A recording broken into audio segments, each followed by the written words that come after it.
Hello and welcome to Local Edition. I'm Leslie Leyton. The struggle for too few budget dollars in Sacramento is having a ripple effect here locally, and here to talk about some of those areas where we are feeling the pinch of some of the dollars that are going to Sacramento is Kevin Jeffries. Thank you very much for being here. Glad to be here. Glad to be here. One of the areas that the governor, the legislature, took money away from our local coffers is with the vehicle licensing That's fees. correct. The vehicle licensing fees now going to the state. They were supposed to go to help the cities, and now they're going to help in law enforcement. An extremely unfortunate circumstance that shouldn't have happened. And what's even worse is the manner in which it happened. It was crafted entirely behind closed doors, the bill. The bill never went through a policy committee, was never publicly vetted, and then it was rolled out onto the assembly floor and voted on very quickly without even proper analysis. In fact, the analysis didn't even tell legislators that the money was going to be stolen from the cities and put into the state coffers. And so you had a strictly party line vote, but even then people still didn't know fully how much impact it was going to have on their local communities. You've been pushing all along, trying to get this legislation in print, at least 24 hours to give you a chance to read this. I don't know how you know, it's like, okay. Right. It seems legislators would have to vote on things they haven't fully read or understood. Yeah, it's really bad public policy. I've had a bill every year. Every new session, I introduce a bill because local government has to have it in print for 72 hours. The state legislature simply waives its own rules and said, no, we'll just vote on it without even reading it.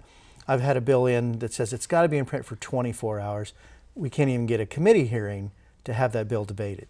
Now, one of the other areas we're feeling a pinch of a fee or a tax, as you have called it in the past, is with the $150 home fee for homeowners in our rural areas. Yes, yeah. That's another bad public policy that is saying we want to move CAL FIRE over to a fee-based agency, and we're going to charge every homeowner $150 that lives outside of city boundaries and in these semi-rural to rural areas. So it's the state trying to get this line of budget off of their budget onto local. It's really bad public policy because if you took that same logic to the extreme, you'd go to cities that have more prisoners in state prisons and say, well, because we have more prisoners from your cities, we're going to charge every homeowner in a city for fees to support our state prisons. The fire department, the state fire department, is here to serve everybody, whether it's a fire, flood, or a major catastrophe. It shouldn't be a fee-based agency. It needs to be a taxpayer-funded general fund agency. People in these areas are already being taxed. So what can be done really about that? Well, we're looking at the Howard Jarvis Taxpayers Association potentially doing a lawsuit as soon as it's implemented. And we have Senator Ted Gaines in Northern California is looking at doing a referendum to shut the fee down as well. Redevelopment agency money also being diverted from our local coffers to the state. What effect is that having on again, another bad public policy coming out of the state legislature. Redevelopment agencies needed to be reformed. They needed to have the abuses curbed and the corporate welfare mentality that some communities in the state exercise. We had an opportunity to clean up redevelopment and make sure it was used for public infrastructure.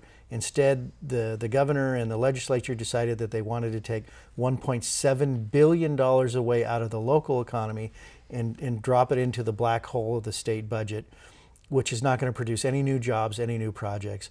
We needed to reform it, not blackmail the cities into giving us more money. What's going to keep you busiest coming up over the next month or two? Well, we're there for 4 more weeks and then we'll be done, and the public will be safe. We'll be out of session for the rest of the year. So I expect the last 4 weeks are going to be pretty tough at rough and tumble kind of circumstances. All right. Kevin Jeffries, thank you very much for being here. My pleasure. And thank you for tuning in. Stay with us. More HLN right after this.